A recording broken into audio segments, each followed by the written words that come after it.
The air backstage at the Grand Auditorium was a chaotic symphony of buzzing equipment, hurried footsteps, and the distinct scent of hairspray and nervous energy. In the eye of this hurricane, Celeste Dubois, Queen of Pop, reigned supreme. Her dressing room, a lavish sanctuary of white leather and fresh orchids, hummed with a hushed reverence that sharply contrasted with the cramped utilitarian spaces allotted to the supporting acts. Celeste, in her late 30s, possessed a voice that could shatter glass and a stage presence that commanded millions. Her meteoric rise to fame had left little room for humility, and even less for patience with anyone who wasn't at her level. Every detail of her existence, from the precise temperature of her imported Fiji water to the exact shade of her signature red lipstick, was meticulously curated, just like her public image. Tonight was no different. The sold-out arena outside awaited her, a vast ocean of adoring fans ready to hang on her every note, completely unaware of the subtle currents of disdain flowing behind the velvet curtains. Celeste's current annoyance was the opening act. Some unknown indie artist, plucked from obscurity by a record label executive with a penchant for authenticity, a trait Celeste privately found utterly overrated. She preferred polished perfection, the result of relentless practice and strategic marketing, not raw, unrefined talent that might just be a flash in the pan. His name, she dimly recalled, was something forgettable. Liam? Lucas? She hadn't bothered to learn it, viewing him as a disposable placeholder, a necessary but ultimately irrelevant prelude to her own brilliance. "Is he done yet?" Celeste demanded, her voice cutting through the chatter of her entourage like a perfectly tuned instrument. Her personal assistant, Brenda, a perpetually flustered woman clutching a clipboard, practically tripped over herself to answer. "Almost, Ms. Dubois. He's on his last song." Brenda's voice was a nervous flutter, barely audible above Celeste's imperious tone. Celeste rolled her eyes, adjusting the glittering diamond choker at her throat. Finally. Honestly, why they insist on these warm-ups is beyond me. My fans come for me, not for some garage band reject with a guitar. She took a dramatic, performative sip of her water, the ice clinking delicately against the crystal glass. "I bet he's out there singing some mopey ballad about lost love and rainy days. Pathetic." The words were laced with a dismissive contempt, aimed not just at the unknown act, but at the very idea of genuine, unvarnished emotion in music. She dismissed the subtle, almost imperceptible tremor of discomfort that ran through her at the thought of a truly raw performance. She was Celeste Dubois. Her art was about aspiration, not gritty reality. She gestured to her makeup artist for a final touch-up, catching her reflection in the gilded mirror. Perfect. Every contour, every highlight. She was a work of art, designed for the masses, a flawless product of endless hours of perfecting her craft. The thought of this unknown, presumably scruffy opening act sharing her stage, even for a fleeting moment, grated on her nerves. She envisioned a skinny kid in ripped jeans, strumming an out-of-tune guitar, perhaps even daring to make eye contact with her audience. The sheer audacity. Her publicist had assured her it was a brilliant move, a way to show her support for new talent. But to Celeste, it felt like an unnecessary risk, a blot on her perfect evening. Meanwhile, on the brightly lit stage, Liam O'Connell stood bathed in a single golden spotlight. He was dressed simply, dark jeans, a plain charcoal t-shirt, and worn leather boots. His guitar, a well-loved acoustic, seemed an extension of himself, bearing the marks of countless hours of practice and performance. He wasn't a dazzling showman, and his stage presence was understated, almost unassuming. He certainly didn't command attention with flamboyant gestures or vocal acrobatics like Celeste. But when he sang, the raw, unfiltered emotion in his voice was a current that pulsed through the vast auditorium, slowly but surely captivating the crowd. Liam wasn't famous, not yet. His journey had been a long, arduous climb, marked by countless open mic nights in dingy bars, cramped club gigs with barely a handful of listeners, and a pile of rejection letters from labels seeking marketable artists. He lived for the music, for the stories he poured into his lyrics, for the visceral connection he sought with his audience, even if it was only a few dozen souls. Tonight, opening for a pop icon like Celeste, was the biggest stage he'd ever been on, a make-or-break moment he had dreamed of for years. He ignored the initial scattered applause, the impatient murmurs from the die-hard Celeste fans who just wanted the main show to start. He focused only on the song, a new ballad, raw and deeply personal, about finding hope in the darkest of times, its melody woven with threads of quiet resilience and heartfelt yearning. His voice, a rich, resonant baritone, filled the space, carrying a quiet power that seemed to ripple through the seats. It wasn't loud, but it was profoundly felt. He sang with his eyes closed for the first verse, lost in the emotion of the melody, allowing himself to be fully immersed in the story he was telling. When he opened them, he saw a few faces in the front rows, initially distracted, now looking up, truly listening, their expressions shifting from boredom to quiet intrigue. Then more. The subtle shift was almost imperceptible at first. A few restless fans lowering their phones, a couple nudging their friends, urging them to listen. The impatient chatter began to subside, replaced by a growing quiet, then a focused attention, as if the audience had collectively decided to truly hear him. Back in her dressing room, Celeste continued her vocal warm-ups, her soaring soprano cutting through the walls, a stark counterpoint to the more subdued performance happening just beyond her luxurious sanctuary. "Almost time, Ms. Dubois," Brenda chirped, peeking in, her clipboard clutched nervously to her chest. "Good," Celeste replied, applying a final spritz of setting spray, the fine mist settling like a protective sheen over her perfect hair and makeup. "Let's get this over with. I need to remind them what a real performance sounds like." She imagined the awkward silence after the opening act finished, the polite smattering of applause before her grand entrance, the moment the stadium would explode with her name. It always happened. No one, she firmly believed, could truly warm up a crowd for Celeste Dubois. They were merely killing time until the Queen arrived. As she stepped out of her dressing room, heading towards the stage entrance, a strange sound began to filter through the backstage area. It wasn't the polite smattering of applause she expected. It was a low hum at first, then a growing wave of sound. Not just applause, but something deeper. A rumble, a roar. Celeste paused, her perfectly arched eyebrow raised in annoyance. What was that?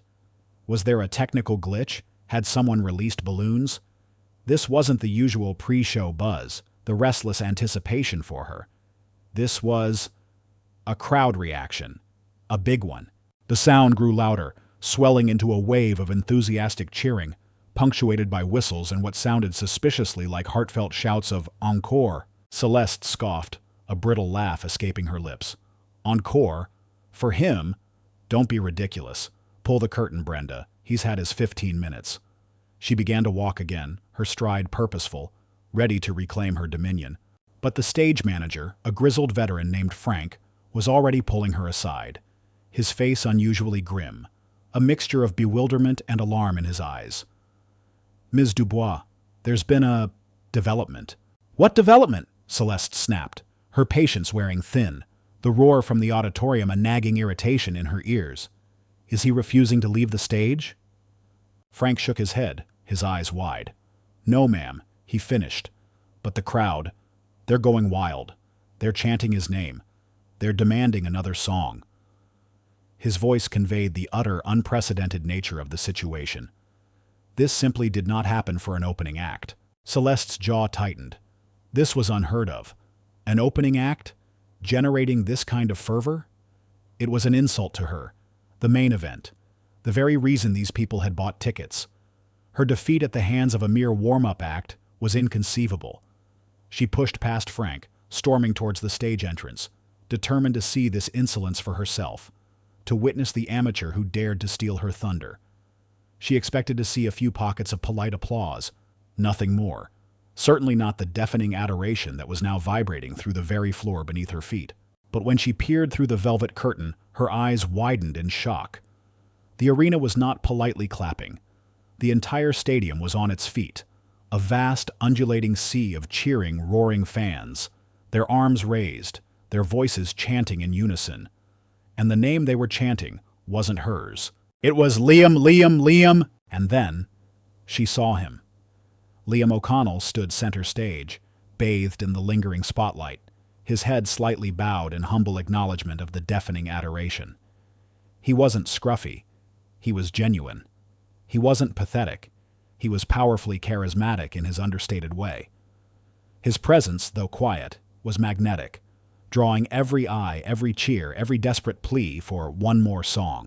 As he slowly looked up, his eyes scanned the crowd, a flicker of genuine surprise and gratitude on his face, as if he still couldn't quite believe the overwhelming response. And then, his gaze seemed to sweep towards the wings, directly towards where Celeste stood, hidden in the shadows.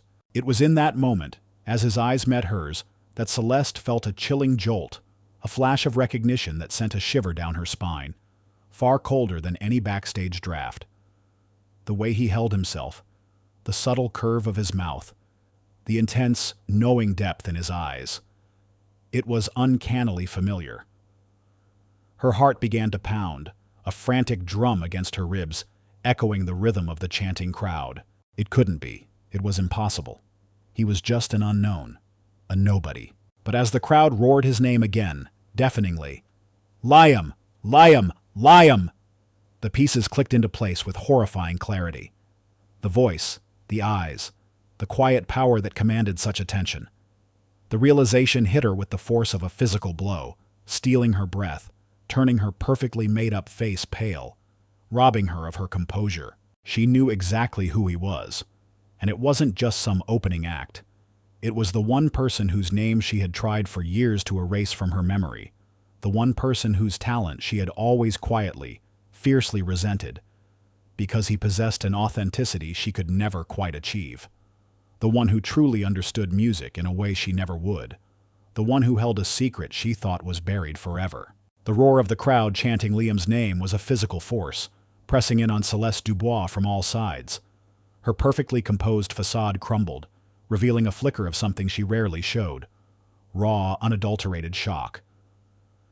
The last time she had seen Liam O'Connell, he was a fresh-faced, wildly talented music student, barely out of his teens, possessing a quiet fire that both fascinated and unnerved her.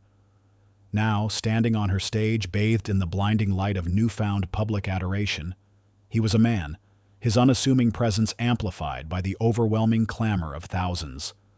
The years melted away, replaced by the vivid, unwelcome memories of their shared, complicated past. It was nearly 2 decades ago, in the intensely competitive, almost cutthroat music program of the prestigious Berklee College of Music. Celeste, then known simply as Sarah Jenkins, was already a force to be reckoned with, even among the most gifted students. Her voice was undeniably powerful, a natural instrument capable of remarkable range and control, and her ambition was boundless, a fierce, driving hunger that consumed her every thought. She craved stardom with an almost desperate intensity, seeing it as the ultimate validation of her talent and hard work. She believed she was destined for it, and anyone who stood in her way was merely an obstacle to be overcome. Liam, however, was a different breed of musician altogether. He was the quiet prodigy, the one who didn't seek attention but commanded it simply by existing. While Sarah meticulously practiced her vocal runs, striving for technical perfection, Liam would sit in a corner, often unnoticed, effortlessly coaxing haunting melodies and complex harmonies from his acoustic guitar.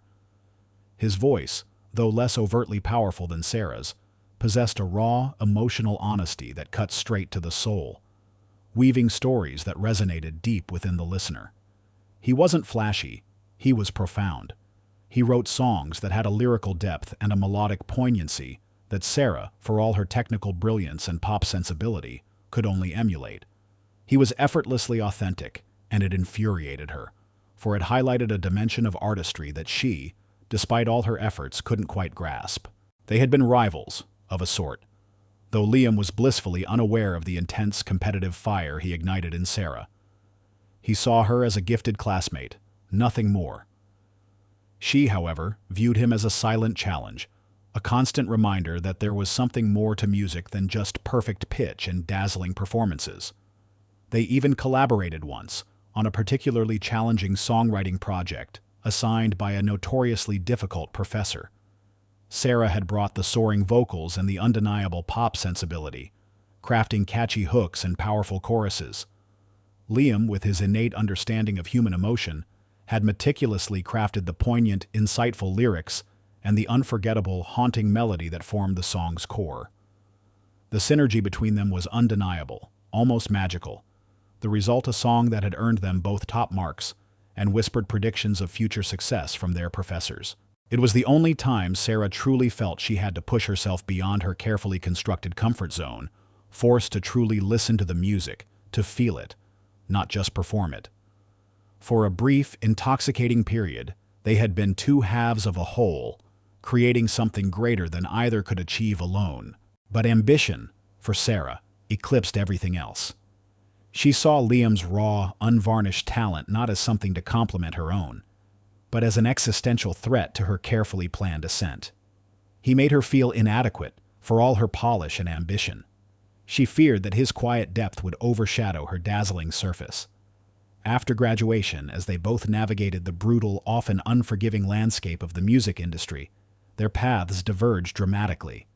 Sarah, armed with her sharp business acumen, relentless drive, and a willingness to adapt to market demands, rebranded herself as Celeste Dubois. She chased fame with a single-mindedness that bordered on obsession, sacrificing genuine connection and artistic integrity for commercial success. She signed with a major label, embraced the pop machine, and meticulously crafted an image of untouchable glamour and effortless perfection. She buried her past, including any memory of the quiet, soulful musician named Liam and the authentic artist she might have been. Liam, true to his nature and unwavering artistic principles, chose a different path entirely. He resisted the seductive lure of commercialism, the pressures to conform to industry trends. He preferred to hone his craft in obscurity, to write songs that spoke to the human condition, regardless of their chart potential. He played countless small clubs, built a loyal but niche following through word of mouth, and steadfastly refused to compromise his artistic integrity for fleeting fame. He was known for his raw, unvarnished live performances, his uncanny ability to strip away the artifice and connect directly, viscerally, with his audience.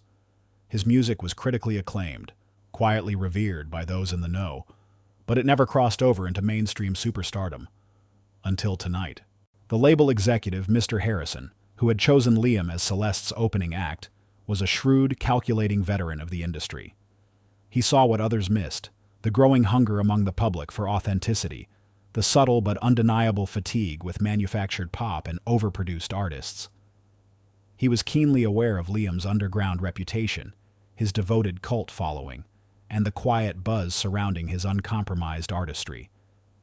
He had observed the subtle shifts in the music landscape, the yearning for something real, something that spoke to the soul. He had taken a calculated risk, a gamble that Liam's raw talent, exposed to a massive arena audience, would finally ignite a wildfire of genuine appreciation. And tonight, his gamble had paid off spectacularly, perhaps even beyond his wildest expectations. He knew, with a thrill, that he had just created an accidental phenomenon. Backstage, Celeste's personal assistant Brenda rushed towards her, clipboard in hand, her face a mask of bewildered urgency. "Ms. Dubois, Mr. Harrison is demanding you go on now. The crowd is getting restless. This is unprecedented." Brenda's voice was a mixture of panic and awe, reflecting the seismic shift that had just occurred in the arena. A shift that defied all logical precedent in Celeste's meticulously ordered world. Celeste ignored her, her gaze still fixed on the disappearing figure of Liam, who was now graciously waving to the clamoring crowd as he exited the stage, a humble smile on his face. Her mind was a dizzying kaleidoscope of images. Liam, hunched over his guitar in a dusty Berkeley practice room, his voice weaving magic, completely absorbed in his art. Liam, laughing easily, completely devoid of her own calculated ambition, seemingly unburdened by the relentless pursuit of perfection.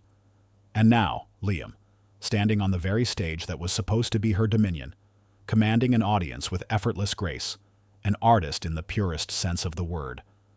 The bitter taste of old envy, long suppressed, rose in her throat, sharper and more potent than ever before. "He's the one," Celeste whispered, the words barely audible, a profound realization escaping her lips. He's that Liam. The name felt foreign on her tongue, yet deeply familiar. Brenda looked utterly confused. That Liam? I don't understand, Ms. Dubois. Is he someone you know? Celeste ignored her, her mind fixated on a singular, haunting melody. She remembered the one song they had truly collaborated on, the song that felt like a piece of her soul. It was a haunting melody with lyrics that pierced the heart, a testament to their brief, intense, creative connection. It was a song that had almost been a hit for them, before she chose a different path, before she shed her past, before she became Celeste Dubois. She had always wondered what would have happened if they had stayed together, if she had embraced his authenticity instead of her own manufactured perfection. The thought was a painful ghost, a constant nagging regret haunting her glittering success. Mr. Harrison, sensing the critical moment, appeared beside Celeste, his face beaming with unadulterated triumph. Celeste, are you seeing this? He's a phenomenon. I knew it. The next big thing. Can you believe the crowd reaction? He practically vibrated with excitement, already calculating the immense revenue potential. Celeste looked at him, her eyes narrowed, a cold suspicion dawning on her. You knew, didn't you, Harrison? You knew exactly who he was. You set this up. This wasn't just an audition. It was a deliberate unveiling. Harrison's smile didn't falter. If anything, it widened into a smug, self-satisfied grin. Of course, Celeste. Always innovating, always pushing boundaries. The public wants authenticity. And Liam, he's it. This is gold for us. Think of the press. The story writes itself. Celeste Dubois brings a true artist to the masses. He was already spinning the narrative, turning Liam's spontaneous triumph into her calculated generosity, her astute foresight. Celeste felt a fresh wave of disgust, mixed with a chilling, almost paralyzing realization. This wasn't just about her ego anymore. This was about something far more dangerous. This was about truth. And Liam, with his genuine talent and raw honesty, was poised to expose the artificiality of her carefully constructed world, not just to the public, but to herself. The chants of Liam continued, deafening and insistent, though now tinged with a growing impatience as his encore request went unanswered. The crowd was refusing to settle, refusing to move on to the main act. They wanted more of him. This was Celeste's breath-holding moment. She had always commanded the stage, controlled the narrative, manipulated the audience with her dazzling performances. Now, for the first time in her illustrious career, she was losing control. The carefully constructed facade of Celeste Dubois, pop icon, was suddenly very, very fragile, teetering on the brink of collapse. The deep-seated fear that had always driven her, the fear of being truly seen, of being found out, of her carefully built empire crumbling, pulsed through her veins, a cold, sickening dread. The unknown opening act was not just a threat. He was a mirror, reflecting a past she had desperately tried to erase, and a future she desperately tried to avoid. She knew, with chilling certainty, that the show could not go on as planned, not if she wanted to survive this seismic shift. The roar of the crowd for Liam was a living, breathing entity, pulsating through the backstage area, drowning out Celeste's every thought. Celeste Dubois felt like an ice sculpture rapidly melting under a spotlight, her carefully constructed composure dissolving under the relentless heat of reality. Her perfectly manicured fingers trembled as she clutched the velvet curtain, the illusion of her control shattering with each chanted Liam. The initial shock had given way to a spiraling dread, a cold knot in the pit of her stomach. This wasn't just about a stolen moment of thunder. It was about a past she'd meticulously buried, a truth she had relentlessly suppressed, threatening to erupt and consume her glittering present. Her mind raced back to the song, the one, Echoes of the Heart, the raw, heartfelt ballad born from shared passion and late-night creative bursts with Liam in a dusty Berkeley practice room. It was a masterpiece, a truly authentic piece of art that pulsed with genuine emotion. But she, then Sarah Jenkins, with her eyes fixed firmly on the glittering prize of pop stardom, had seen it as too niche, too indie, too lacking in commercial appeal. She had pushed for a more commercial, upbeat sound, a compromise that would strip the song of its very soul. Liam, with his unwavering artistic integrity, his quiet stubbornness, had refused to bend. Their collaboration and their fragile creative partnership had fractured over that very song, leading to their dramatically divergent paths. He had kept the song, quietly performing it in small clubs, a testament to his artistic purity, a whispered legend among his devoted fans. She, on the other hand, had gone on to record a string of chart-topping hits, each one a calculated step further away from the authentic artist she might have been, each one a brick in the towering, glittering fortress of Celeste Dubois. Now, as the crowd's fervor for Liam showed no sign of abating, the truth behind Mr. Harrison's machinations became blindingly clear. Mr. Harrison, her label executive, hadn't just taken a calculated risk. He had orchestrated this entire scenario with a cold, strategic precision. He knew Liam's underground reputation, his growing cult following. He knew Liam was the antidote to the manufactured pop fatigue that was beginning to subtly plague the industry, a genuine response to a growing public hunger for something real. Harrison had positioned Liam as the authentic counterpoint to Celeste's polished persona, a strategic move designed to shake up the market, to prove his label was at the forefront of the new authentic movement, regardless of the personal cost to his star artist. And Celeste, the queen of pop, the very face of his label's success, was merely a pawn in his grand, daring game. Brenda, Celeste's assistant, her face a mixture of growing panic and wide-eyed awe, timidly approached her boss. "Ms. Dubois, Mr. Harrison insists you need to be on stage. Now. He's saying the energy is perfect for your entrance." Brenda's voice cracked slightly, barely able to contain the bewilderment of the night's events. Celeste ignored her, her mind fixated on a singular, horrifying thought.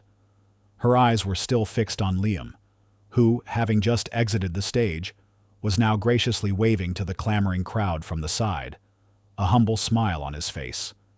He seemed utterly unaware of the turmoil he had unleashed backstage, of the intricate web of past resentments and present fears he had inadvertently woven around Celeste. "He's not just an opening act, Brenda," Celeste whispered, the words barely audible, her voice strained. "He's the truth." The phrase hung heavy in the air, a self-condemnation.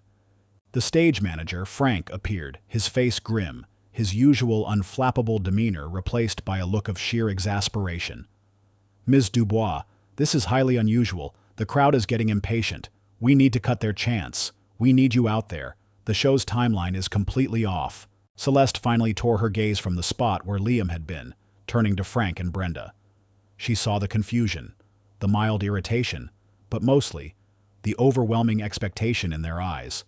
The show had to go on. But how? How could she possibly follow that? How could she sing her upbeat, perfectly choreographed pop anthems, her songs of superficial glamour and manufactured joy, after Liam had just bared his soul and captivated an entire arena with raw authenticity? The contrast would be jarring, exposing the hollow core beneath her own polished performance. The facade she had built so painstakingly, brick by glittering brick, would crack under the weight of Liam's genuine connection with the audience. Her career, her legacy, her entire identity as Celeste Dubois, pop diva, hung in the balance, dangling precariously by a thread. This was her breath-holding moment. The choice before her was agonizing, each option fraught with terrifying consequences. She could go out there, stick to the script, force her way through her set with sheer force of will, try to reclaim her stage through sheer charisma and technical prowess. But she knew, deep down, it would be a losing battle. The crowd had tasted something real, something profoundly authentic, and her manufactured glamour would feel like cheap glitter in comparison, a hollow echo in the wake of Liam's resonant truth. She would be seen for what she had become, a flawless performer perhaps, but not a true artist.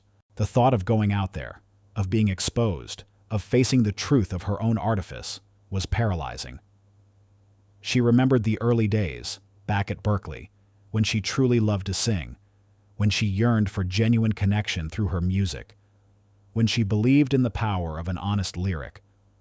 But somewhere along the way, the ambition had consumed the passion, the performance had overshadowed the art, the relentless pursuit of fame had swallowed the joy. She had chased success, and in doing so, had lost a vital, authentic part of herself. Or she could confront it. She could acknowledge, in some profound way, the undeniable impact Liam had just made. She could pivot, deviate wildly from the script, risk her meticulously crafted image, and try to find a way to meet the audience where they were, hungry for authenticity, for something real. But what would that even look like? It was uncharted territory, a dangerous gamble with her entire career on the line, a leap into an abyss of uncertainty. Suddenly, a voice cut through the chaos, calm and unwavering. Ms. Evelyn Reed, a sharp, intuitive publicist known for her uncanny ability to read a room, had appeared from the shadows, a rare presence backstage at a concert. She wasn't part of Celeste's regular entourage, but Harrison had brought her in as a high-stakes troubleshooter for sensitive, volatile situations. She had witnessed Liam's performance from the wings, observed the crowd's explosive reaction, and, most importantly, had been observing Celeste's frozen despair with an astute, calculating eye. "Celeste," Evelyn said, her voice low and steady, cutting through the din.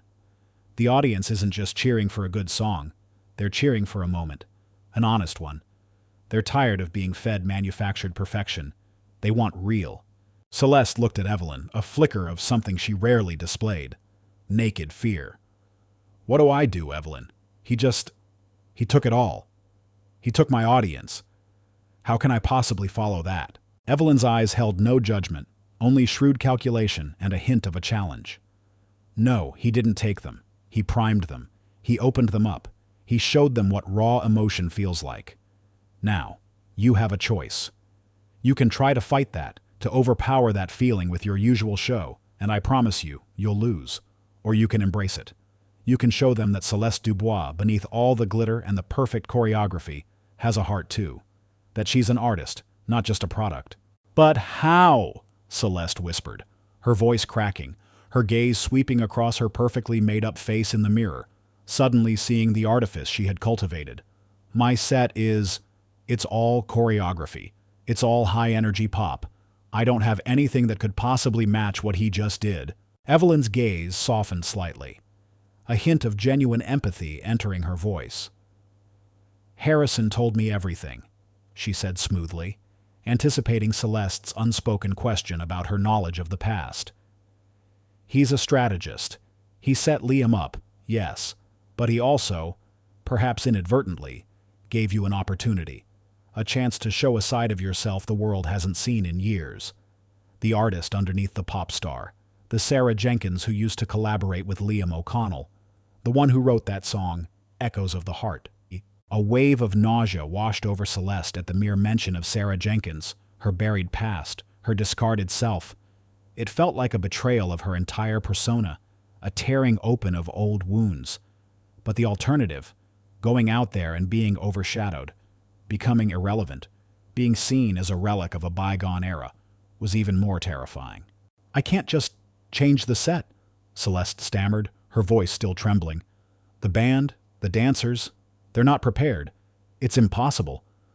"They're professionals. They'll adapt," Evelyn said firmly, her tone leaving no room for argument.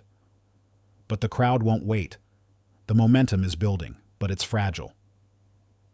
You have 5 minutes, Celeste. 5 minutes to decide if you want to be remembered as the diva who couldn't follow a genuine performance, who stayed in her gilded cage, or as the artist who dared to be real, who broke free." The chants of Liam had begun to fade slightly, replaced by a restless hum, a confused murmur spreading through the audience. The initial fervor was subsiding, giving way to impatience. The moment, potent and volatile, was slipping away, like sand through an hourglass. Celeste looked at the stage door, then towards the now empty space where Liam had stood. The past and the present converged, demanding an immediate, terrifying choice. She thought of her years of calculated perfection, the hollow victories, the gnawing emptiness that fame had failed to fill. She thought of Liam, effortlessly connecting with thousands, his soul poured into every note. The contrast was stark, unforgiving, a mirror reflecting her deepest regrets. "Frank," Celeste said, her voice suddenly clear, decisive, though still tinged with a tremor of fear. It was the voice of a woman making an irreversible choice. Tell the band. Tell them to cut the intro for the first song. And tell them to find the sheet music for Echoes of the Heart, key of G acoustic arrangement, and get me a stool. Center stage. Now. Frank stared, dumbfounded, his jaw slack. Ms. Dubois, are you sure? That song hasn't been performed in years. It's not on the set list. It's not a Celeste Dubois song. Celeste met his gaze, a new resolve hardening her features, a glimmer of the old Sarah Jenkins flickering in her eyes. I'm sure, Frank. Tonight we're doing something different. Tonight we're doing something real. She turned to Evelyn, a flicker of raw gratitude, a fragile trust forming in her gaze. Thank you, Evelyn. Evelyn offered a small, knowing smile, a silent commendation for her courage. Just show them, Celeste. Show them who you really are, and let the truth sing. As the stage crew scrambled to make the last-minute, unprecedented changes, Celeste walked towards the stage entrance, her heart pounding not with the usual pre-show adrenaline, but with the terrifying thrill of a leap into the unknown. She was stripping away the layers of her persona, risking everything. The famous singer, who had once mocked the unknown opening act, was about to step onto the stage, not as Celeste Dubois, the pop icon, but as Sarah Jenkins, the artist, ready to face the music, literally and figuratively, with a single, raw, unadorned song from her past. The unraveling had begun, and it would either be her undoing or her salvation. The sudden shift in the energy backstage was palpable, a frantic ballet of bewildered stagehands and hushed whispers. Equipment was swiftly removed, microphones and props whisked away, replaced by a single, humble stool and an acoustic guitar stand. The usual dazzling array of house lights, typically a blaze of theatrical anticipation before Celeste's grand entrance, dimmed to a soft, ethereal glow, mirroring the raw, unadorned setup that was rapidly taking shape on stage. Celeste Dubois, or rather Sarah Jenkins, stood in the wings, her heart hammering against her ribs not with excitement, but with a terrifying, exhilarating fear. She was stripped of her usual elaborate stage costume, clad simply in a black dress, devoid of the usual sequins, glitter, and strategically placed crystals. Her signature diamond choker, once a symbol of her status, now felt like a heavy, suffocating weight around her throat. With a decisive, trembling hand, she unclasped it, letting it drop onto a nearby table with a quiet clink, a symbolic shedding of the very glamour that had defined her for 2 decades. Mr. Harrison, the label executive, watched from a distance, a complex tableau of shrewd calculation, bewildered surprise, and genuine intrigue playing across his face. He had pushed for authenticity, had set Liam up as the catalyst, but even he hadn't anticipated this level of spontaneous vulnerability from Celeste. His carefully crafted plans had been blown apart, replaced by something far more potent and unpredictable. Ms. Evelyn Reed, the intuitive publicist, stood beside him, her gaze fixed on Celeste. Her expression held no judgment, only a deep, professional assessment and a rare, almost imperceptible nod of approval. "Breathe, Celeste," she murmured, her voice a low, steady anchor in the swirling chaos. "Just sing. Let the truth do the work." The restless hum of the crowd had intensified. The insistent chants for Liam had slowly faded, replaced by an impatient shuffling of feet and a growing murmur of confusion. The prolonged delay was highly unusual for a Celeste Dubois concert. Her shows ran with military precision. The dimmed lights were unsettling, a stark departure from the vibrant spectacle they were accustomed to. They were used to Celeste's dazzling extravagance, her perfectly timed, explosive entrances, a meticulously choreographed symphony of light and sound. What in the world was happening? Then, in a stark, brave departure from her usual dramatic, pyrotechnic-laden entrance, Celeste Dubois walked onto the stage. No smoke machines billowed, no lasers cut through the air, no choreographed dancers emerged from the shadows. Just her, alone, in a single, unwavering spotlight. A nervous murmur rippled through the vast arena, a wave of collective surprise. The crowd, accustomed to her vibrant, larger-than-life persona, seemed to collectively hold its breath. Many squinted, trying to recognize her in the muted light, wondering where the usual fanfare, the explosions of light and sound, had gone. She walked to the lone stool, her steps slow but deliberate, each one a testament to her newfound resolve, and sat down. The acoustic guitar, a simple, unadorned instrument, its worn surface telling tales of countless hours of practice, was handed to her by a quiet stagehand. She cradled it, her fingers, usually adorned with glittering rings, now bare as she adjusted it, finding its balance. This was an image utterly unheard of for Celeste Dubois, a pop diva known exclusively for her high-energy performances, her voice always amplified, always surrounded by a phalanx of dancers. The silence in the arena deepened, a heavy, expectant quiet that vibrated with raw anticipation. She strummed a few tentative chords, the sound pure and resonant in the cavernous space. It was a simple melody, hauntingly familiar to a select few in the industry, particularly those who remembered the Berkeley days, but utterly unknown to the mainstream audience. It was the introduction to Echoes of the Heart, the very song she and Liam had written together years ago. The song she had deemed too indie for her pop aspirations. The song she had buried, along with her true self, under layers of glitter and manufactured hits. She closed her eyes for a moment, gathering her courage, allowing the melody to wash over her, to transport her back to a time when music was pure, not a commodity. When she opened them, her gaze swept across the silent, waiting crowd. There was no pretense, no practiced smile, no hint of the confident, untouchable diva. Her face was vulnerable, almost raw, etched with a visible trepidation that humanized her instantly.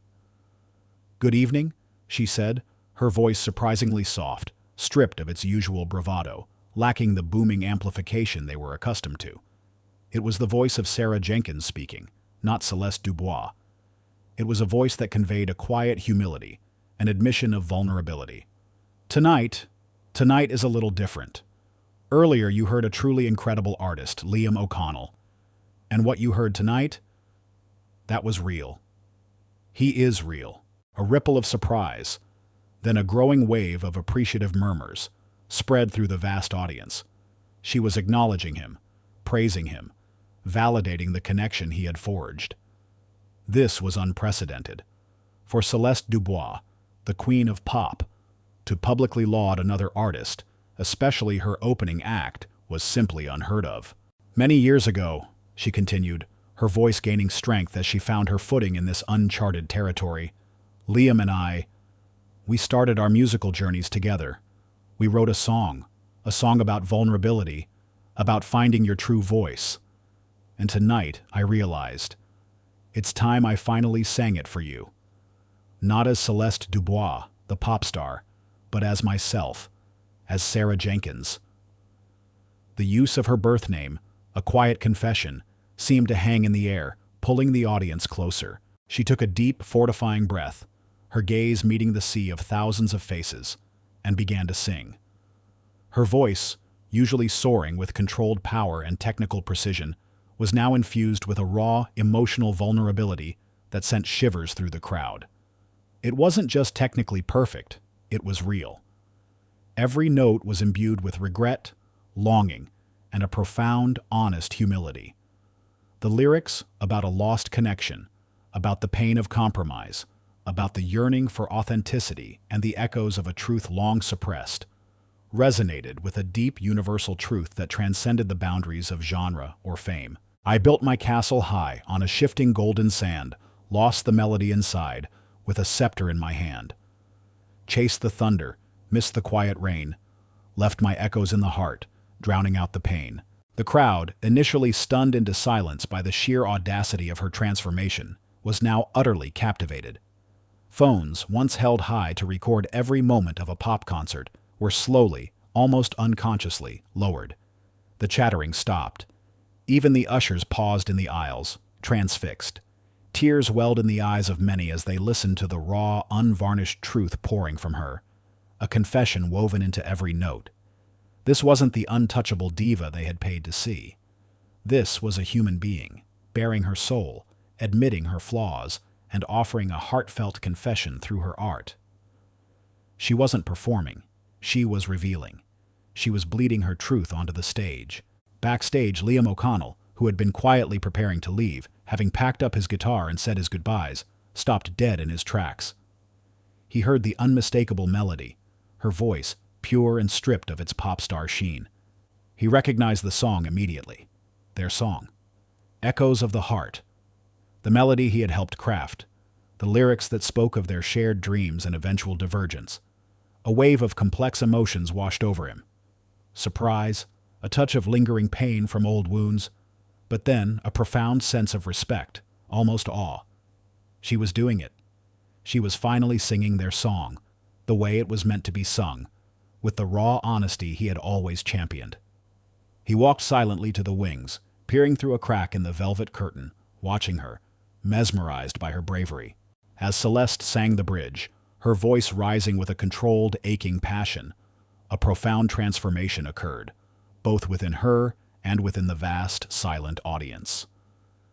The years of manufactured glamour, the carefully constructed persona, the glittering artifice seemed to dissolve, melting away to reveal the genuine artist beneath. She wasn't just reaching them with her powerful voice. She was reaching them with her truth, her vulnerability, her honest humanity. She looked up, her eyes glistening with unshed tears, and offered a small, hesitant smile that was more genuine, more moving, than any practiced, confident grin she had ever plastered on a magazine cover. When the last, lingering note faded into the vastness of the arena, the silence was absolute, heavy with emotion, punctuated only by the distant sounds of the city outside. Then, a single person in the back row, a woman who seemed to be wiping tears from her eyes, started to clap. Then another, and then slowly at first, but with growing intensity, the entire arena erupted. It wasn't the wild, frantic roar for a pop hit. It was a deep, resonant wave of applause, interspersed with shouts of "Bravo!" and "Thank you." It was the sound of an audience profoundly moved, of trust reestablished, of a connection forged in unexpected vulnerability. It was the sound of recognition for true artistry, not just performance. Celeste, still seated on the stool, felt the warmth of the ovation wash over her. It wasn't just applause. It was acceptance. It was forgiveness. It was the feeling of truly being seen for the first time in years, not as the icon, but as the flawed, aspiring artist she truly was. She looked towards the wings where Liam stood, watching her, and offered a small, knowing nod, a silent apology, a quiet gesture of gratitude. He nodded back, a flicker of understanding passing between them, an old wound beginning to heal. The mocking diva had faced her truth, stripped herself bare, and found not humiliation, but an unexpected, profound connection. The unscripted melody had done more than just open the concert. It had opened hearts, and irrevocably altered the course of her entire career. The stage was still hers, but she had transformed it into something far more meaningful than she had ever dared to imagine. The silence in the grand auditorium, following Celeste's raw, vulnerable performance of Echoes of the Heart, was profound. It wasn't an empty silence, but one pregnant with emotion, a collective holding of breath. Then a single tentative clap broke the quiet, quickly followed by another, and then a wave of applause, building from a gentle ripple to a thunderous, heartfelt ovation. This wasn't the polite, obligatory applause for an opening act, nor was it the screaming adulation for a pop diva. This was the sound of an audience genuinely moved, witnessing a moment of raw, courageous honesty. Celeste Dubois, still seated on the stool, the acoustic guitar now resting silently against it, felt the warmth of the ovation wash over her. It was a sensation utterly unlike the manufactured highs of her pop concerts. This felt real, earned, a connection forged not through dazzling spectacle, but through vulnerability. She looked out at the sea of faces, many with tears glistening in their eyes, and she felt a profound sense of peace, a liberation from the heavy burden of her carefully constructed persona. The diamond choker, discarded in the wings, felt miles away, a relic of a past self. Backstage, Mr. Harrison, the label executive, was a whirlwind of frantic energy and delighted exclamations. Unbelievable, unprecedented. She broke the mold. This is genius, Evelyn. Pure genius. He practically bounced on the balls of his feet, already envisioning the headlines, the think pieces, the new narrative that would reshape Celeste's career and the label's image. His calculated gamble had paid off in a way he hadn't even dared to dream. The authenticity he had sought materializing in the most unexpected and powerful way. Ms. Evelyn Reed, however, watched Celeste with a quieter, more discerning eye. She saw not just the PR triumph, but the genuine transformation unfolding within the artist. She had pushed Celeste to be vulnerable, but it was Celeste herself who had taken the terrifying leap, embracing her true self. Evelyn knew this wasn't just a fleeting moment of brilliance. It was a turning point, not just for Celeste's career, but for her soul, a fundamental shift in her identity as an artist. Meanwhile, Liam O'Connell, still lingering in the wings, felt a complex rush of emotions. Surprise, certainly. He hadn't expected Celeste, the pop icon, to ever touch their song again, let alone perform it with such raw, unadorned honesty. A flicker of old hurt lingered, the memory of how she had dismissed his artistic vision, how she had chosen commercialism over collaboration, how she had buried their shared past. But overriding that was a surge of respect, almost awe. She had laid herself bare, risking everything, and the sheer courage of that act resonated deeply with his own artistic integrity. He saw not Celeste Dubois, the mocking diva, but Sarah Jenkins, the talented, conflicted artist he had once known, struggling to find her way back to her true self. The performance was an olive branch, an unspoken apology for decades of distance and unspoken regrets. As the applause slowly began to subside, Celeste finally rose, offering a small, grateful bow. Her eyes, still glistening with emotion, found Liam in the wings. It was an unspoken apology, a silent acknowledgement of their shared history, a bridge spanning 2 decades of divergent paths. Liam, without hesitation, stepped forward. He walked onto the stage, not to share the spotlight, but to acknowledge the profound moment they had just shared, to validate her courage. He didn't say a word. He simply offered Celeste a small, genuine smile, then reached out and clapped her gently on the shoulder, a gesture of profound respect and silent forgiveness.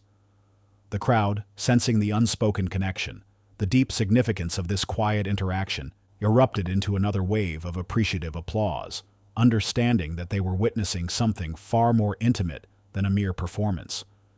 It was a reconciliation, a healing, a testament to the power of shared vulnerability. Celeste nodded, a single tear finally escaping and tracing a path through her perfectly applied makeup, a stark contrast to the effortless composure she usually displayed. "Thank you, Liam," she whispered, her voice thick with emotion, barely audible above the lingering applause. "Thank you for reminding me." Liam simply squeezed her shoulder again, his gaze conveying a deeper understanding that transcended words, then turned and walked off stage, leaving Celeste alone once more in the spotlight. But this time, she was truly alone, and completely authentic. The meticulously planned flow of the show, Celeste's pristine, unblemished reputation, Liam's quiet anonymity, all had been completely disrupted. The meticulously planned evening was now gloriously unscripted, raw, and real, a triumph of truth over artifice. The rest of Celeste's set was, by her usual standards, entirely unconventional. She kept the acoustic guitar for a few more songs, improvising melodies and lyrics with a newfound freedom and spontaneity she hadn't experienced in years.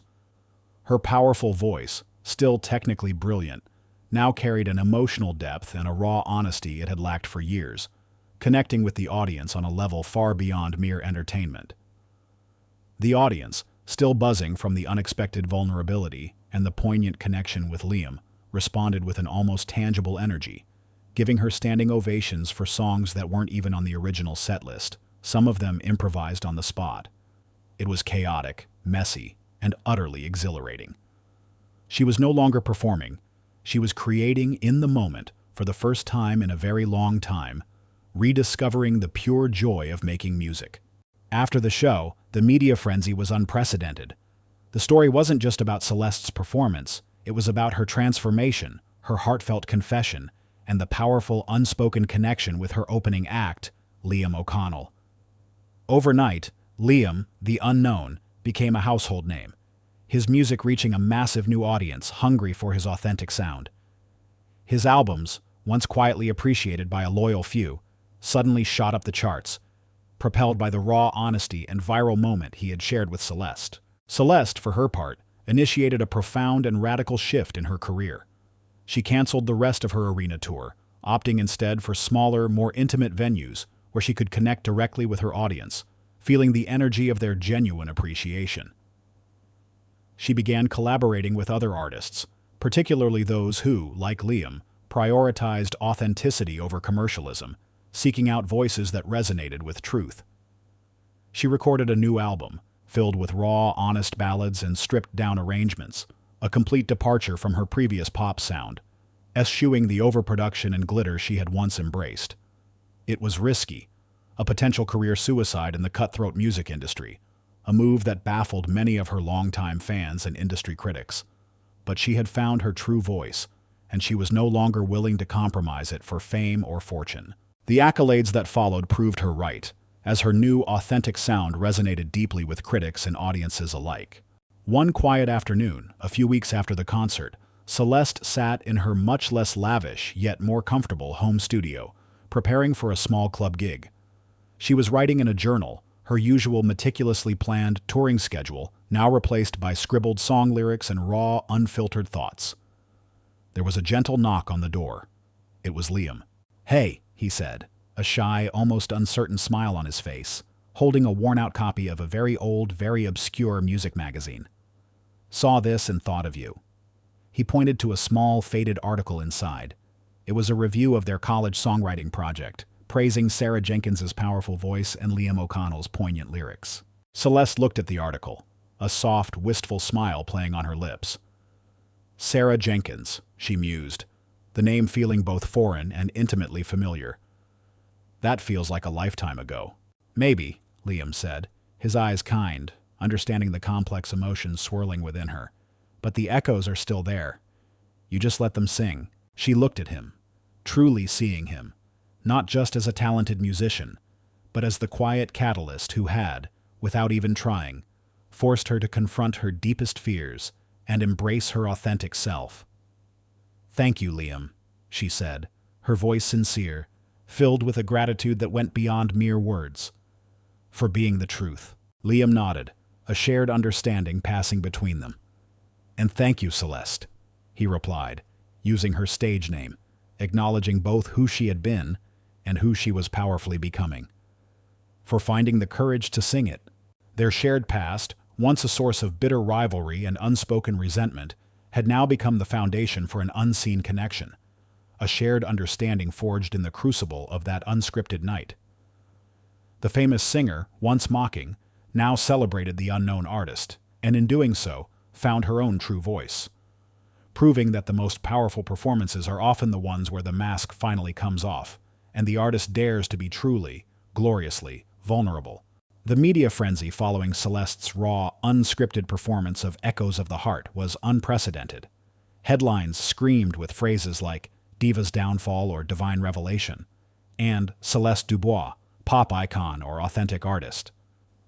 The initial shock quickly gave way to a ravenous curiosity. The public, starved for authenticity in a world of curated perfection, was captivated by the vulnerability she had displayed. Her management and label, initially stunned, quickly recognized the seismic shift. This wasn't a crisis, it was a reinvention, a glorious, unexpected pivot into a new era of music. For Celeste Dubois, however, the immediate aftermath was less about strategic career moves and more about a profound internal unraveling. She felt exposed, laid bare for the world to see, yet oddly liberated. The thunderous applause she had received felt different from any she had experienced before. It was for her, for Sarah Jenkins, not the pop persona. The tears she had shed on stage had washed away years of artifice, leaving her feeling raw but exhilaratingly real.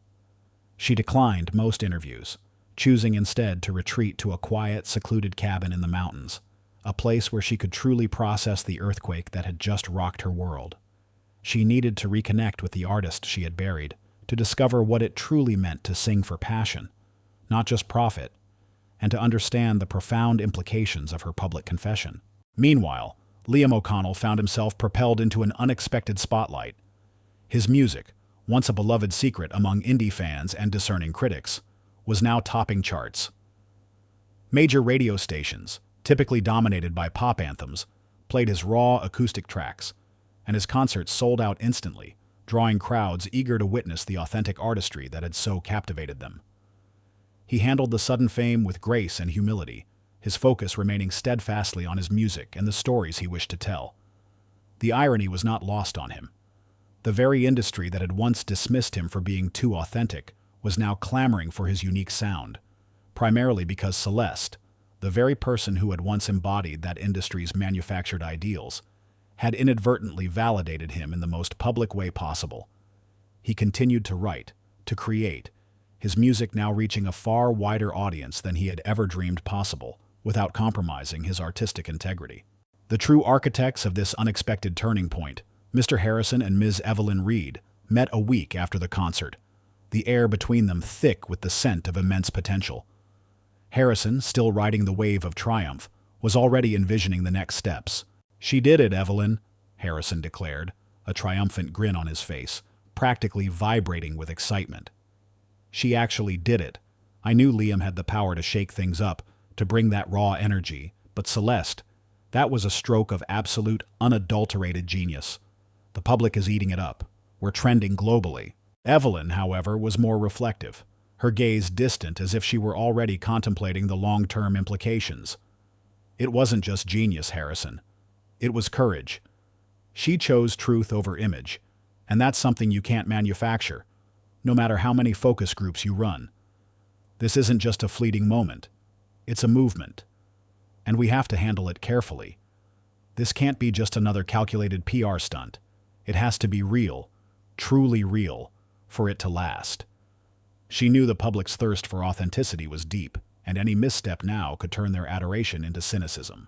Harrison's grin faltered slightly as he considered her words. He respected Evelyn's instincts. She had an uncanny knack for understanding the public's pulse. Real always sells, Evelyn, and it's time she embraced it fully. Her next album has to be stripped down, raw. No more elaborate productions, just her. And maybe Liam. The mention of Liam brought a complex expression to Celeste's face. She understood the market, the undeniable commercial viability of a collaboration with him now. But Liam was more than just a strategic partner. He was a mirror, a living reminder of the path she had abandoned, the compromises she had made. Could they truly collaborate now, without the shadow of their past resentments, without the sting of her own regrets? Could the old wounds truly heal? Back at the quiet mountain cabin, far from the madding crowd, Celeste finally picked up her phone. She hesitated for a long moment, her thumb hovering over Liam's contact, before finally pressing the call button. "Hey," she said, her voice surprisingly steady, though a tremor of nervousness was perceptible beneath the surface. "It's Sarah." The use of her birth name was deliberate, an olive branch extended, a silent plea for forgiveness and acceptance of her true self. Liam paused, a brief, weighted silence on the other end of the line. He recognized the name, the vulnerability in her tone. "Hey, Sarah," he replied, his voice calm, acknowledging the gesture with quiet grace. "I figured you'd call. I just wanted to—" "Thank you," she began, the words catching in her throat, raw with emotion. "For everything. For reminding me who I was. For setting the stage for me to be myself." "You did that yourself, Sarah," Liam said gently, his voice devoid of judgment, only quiet understanding. "It took a lot of guts to do what you did, to sing that song." "It was our song, Liam," she corrected softly, emphasizing the shared ownership, the forgotten history. "And I ruined it back then. I chose the wrong path. I chose fame over truth." "We all make choices," Liam conceded, his voice carrying the wisdom of his own uncompromised journey. "But you chose to come back. That's what matters. That's what resonated with everyone." They talked for a long time, not about the music industry or sales figures or even the concert itself. They talked about music as an art form, about artistic integrity, about the challenging journey of self-discovery, and the painful compromises made along the way. They spoke about the years of unspoken regret, the paths not taken, the artists they had become, and the artists they longed to be. It was a conversation that was both an apology and a forgiveness, a healing of old wounds that had festered for far too long. The air between them, once thick with unspoken resentment, was now clear, filled with a newfound respect. "Harrison wants us to collaborate," Celeste eventually said, her voice hesitant, testing the waters. "On my new album. A real collaboration this time. No compromises.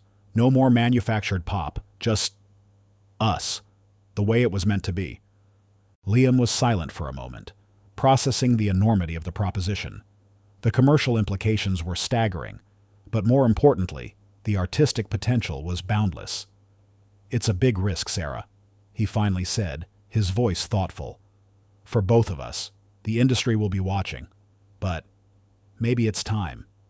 Maybe the world needs to hear what happens when we truly collaborate, without the noise, without the expectations of fame, just pure music." His words confirmed her own deepest desire. This wasn't just about a career move. It was about artistic redemption, a chance to reclaim the authenticity she had sacrificed for so long, to finally create music that truly spoke to her soul. The biggest challenge lay not in the music itself, but in revealing the full truth to the public. Not just the truth of her artistic transformation, but the deeper, more complex truth of her shared history with Liam. The fact that Echoes of the Heart was their song, and that she had once discarded it for fame. It would be a full, public confession, a deeper level of vulnerability than even her stage performance. It would mean tearing down the last walls of Celeste Dubois and fully embracing Sarah Jenkins. She could allow the media to speculate, to spin narratives of a sudden reunion, a convenient, palatable version of events. Or she could step forward hand in hand with Liam and tell the whole unvarnished story, the messy human truth of ambition, betrayal, and ultimate forgiveness. It would be a public peeling back of every layer, a true unveiling of the complex, imperfect woman behind the pop icon. The fear of judgment, of condemnation, of irrevocably damaging her career was immense. But the desire for true authenticity, for an unburdened future built on honesty, was stronger. She met with Evelyn and Harrison, not as their artist, but as a woman taking control of her narrative. "We tell them everything," Celeste stated, her voice firm, unwavering. "About Berkeley, about the song, about why I walked away from it, why I walked away from my true self, and how Liam inadvertently brought me back. We own the story, all of it." Harrison's eyes widened. "That's unprecedented, Celeste. It's a huge risk. It could unravel everything we've built since the concert. The media can be brutal with those kinds of confessions." He envisioned the sensational headlines, the potential backlash. "Or," Evelyn interjected, her gaze unwavering as she looked directly at Celeste, a silent acknowledgement of her courage. "It could solidify it. It could make it real.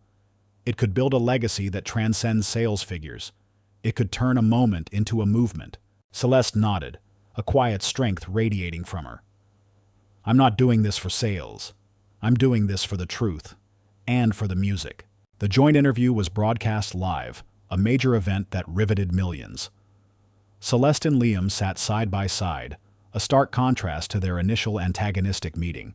Celeste, dressed simply, spoke with a raw honesty that disarmed even the most cynical interviewers, recounting her journey from aspiring artist Sarah Jenkins to ambitious pop diva Celeste Dubois, and finally, back to the authentic artist she was becoming. She openly confessed her past arrogance, her envy of Liam's unwavering artistic integrity, and her decision to prioritize fleeting fame over artistic truth. Liam, beside her, listened with quiet dignity, occasionally interjecting with his perspective, his calm demeanor and genuine respect for Celeste validating her every word, adding depth and sincerity to her confession. The impact was immediate and profound. Critics, initially skeptical, were disarmed by her sincerity and the raw honesty of their shared story. The public, captivated by the raw honesty, embraced her even more fiercely. It was a story of redemption, of a fallible human being choosing courage and authenticity over continued pretense. It was a powerful narrative that transcended music, speaking to universal themes of self-discovery, forgiveness, and the difficult path to truth. The "Famous Singer Mocks Unknown Opening Act" headline was rewritten, forever replaced by Celeste Dubois, the artist reborn, forging harmony from history. The musical collaboration that followed was a triumph. Their new album, aptly titled Echoes Unveiled, was a critical and commercial success, blending Liam's soulful acoustic melodies with Celeste's powerful, emotionally resonant vocals. It was a masterpiece of raw artistry, an album born from a healed past and a shared vision. They embarked on a joint tour, playing to sold-out venues, their stage presence a beautiful synergy of quiet depth and commanding emotional power. Audiences witnessed not just two talented musicians, but a profound, almost spiritual reconciliation playing out through their harmonious melodies. Celeste Dubois had finally found her true voice, not in the polished perfection of pop, but in the raw, honest vulnerability of her unscripted melody. The mocking diva had been humbled, transformed, and in the process, had found not just artistic redemption, but a deeper, more meaningful connection to herself, to her music, and to the quiet, powerful soul of Liam O'Connell, the unseen hero who had helped her unveil her truth. Years unfolded, and the echoes of that unforgettable night at the Grand Auditorium continued to resonate, not just in the music industry, but in the intertwined lives of Celeste Dubois and Liam O'Connell. Their joint interview, a raw confession of past ambition and rediscovered authenticity, had been a watershed moment. It transformed Celeste from a pop diva into an admired artist, revered for her courage and vulnerability. And it propelled Liam from a critically acclaimed but niche artist to a global sensation, a beacon of genuine talent in a world hungry for truth. Their collaborative album, Echoes Unveiled, became a monumental success. It was lauded by critics as a masterpiece of emotional depth and raw artistry, winning multiple awards and topping charts worldwide. The songs, born from a shared history of ambition, regret, and ultimate redemption, resonated with millions, creating a profound, almost spiritual connection with listeners who found solace and inspiration in their journey. Their harmonies, once fractured by diverging paths, now blended seamlessly, a testament to a connection purified by honesty and forgiveness, a living, breathing testament to their shared history. They embarked on a joint world tour, playing to sold-out arenas that were no longer just Celeste's audience, but their audience. Their stage presence was a beautiful synergy, Liam's quiet, magnetic intensity complementing Celeste's powerful, emotionally charged vocals. There were no elaborate theatrics, no pyrotechnics, no choreographed dancers, just two artists, a few instruments, and the profound power of their music, delivered with an authenticity that was palpable. During one particularly poignant performance of Echoes of the Heart, they would often look at each other, a silent acknowledgement of the winding journey that had brought them back together, the unspoken narrative of how the mocked unknown had unveiled the truth in the famous singer. Their performances became legendary, not just for the music, but for the profound human story they embodied. Celeste, shedding the last vestiges of her pop diva persona, embraced a more grounded, meaningful life. Her lavish mansion was sold, replaced by a comfortable, elegantly understated home with a state-of-the-art, yet intimate, recording studio. She became a vocal advocate for mental health and artistic integrity in the music industry, openly sharing her own struggles with the pressures of fame and the emptiness of chasing external validation. She also founded True Echoes, an initiative dedicated to supporting emerging artists who prioritize authenticity over commercialism, ensuring that unique talents like Liam's wouldn't be overlooked or forced to compromise their vision. She found immense satisfaction in mentoring young musicians, helping them navigate the treacherous waters of the industry with integrity, guiding them away from the pitfalls she herself had once encountered. Her transformation was complete. She was no longer merely a performer, but a passionate champion for the art form she had once almost lost. Liam, despite his newfound global fame, remained true to his humble roots. He continued to write deeply personal songs, refusing to be swayed by fleeting trends or commercial demands.